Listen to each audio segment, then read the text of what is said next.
For months, we've been investigating the state's handling of the unemployment system, a system people we talk to say has failed them. Well, the I-Team requested data and documents from the state to help tell their stories. But as investigator Kristen Byrne learned, despite having the information available, the state still isn't releasing it.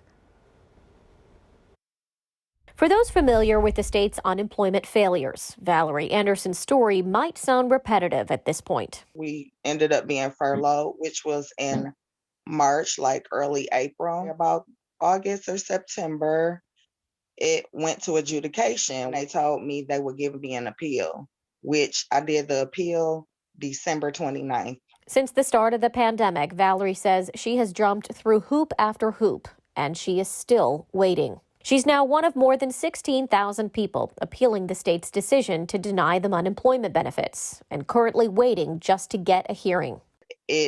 It doesn't make sense to go months with reps telling you to keep filing. You do have money that's owed to you, but it's like you're going through all of these steps to get something that's owed to you and it's not given to you. So I don't understand the system at all. Angela Torres is waiting as well. She's won an appeal but lost another.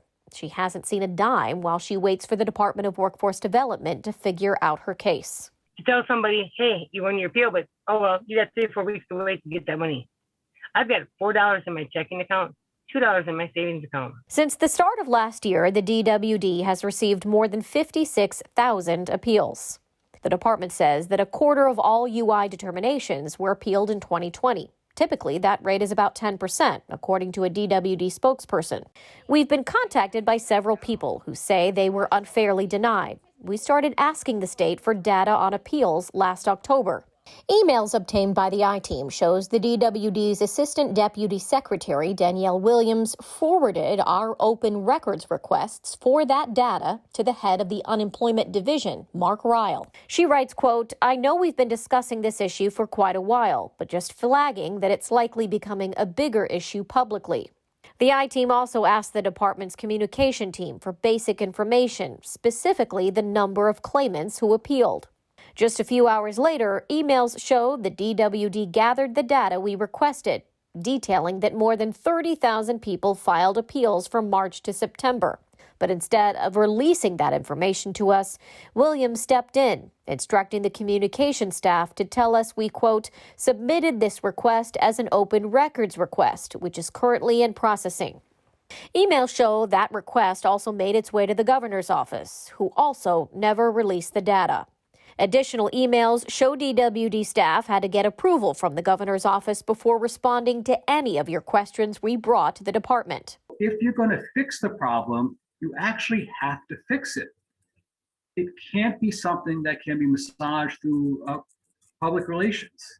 Attorney Victor Forberger represents unemployed residents fighting unemployment denials. While the department says more than 16,000 are waiting for a hearing, he estimates that number is much higher. There were appeals that were filed in November that actually weren't docketed till January. Right now, it's taking the hearing office 6 weeks just to schedule. Those still waiting are furious. It's very unacceptable to me, and it feels a little irresponsible for you to actually feel like, okay, I'm getting somewhere and talk to someone and it's just still pushed to the side. It's kind of like a personal kick in the face. They have financially burdened me, impacted me so many ways that it's unthinkable.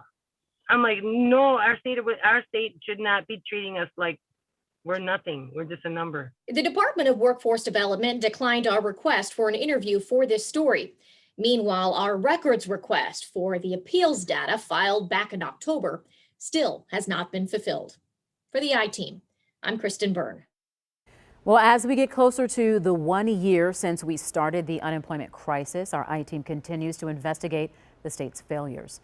If you have a tip you want them to investigate, you can contact them through the website. Just head to tmj4.com/unemployment.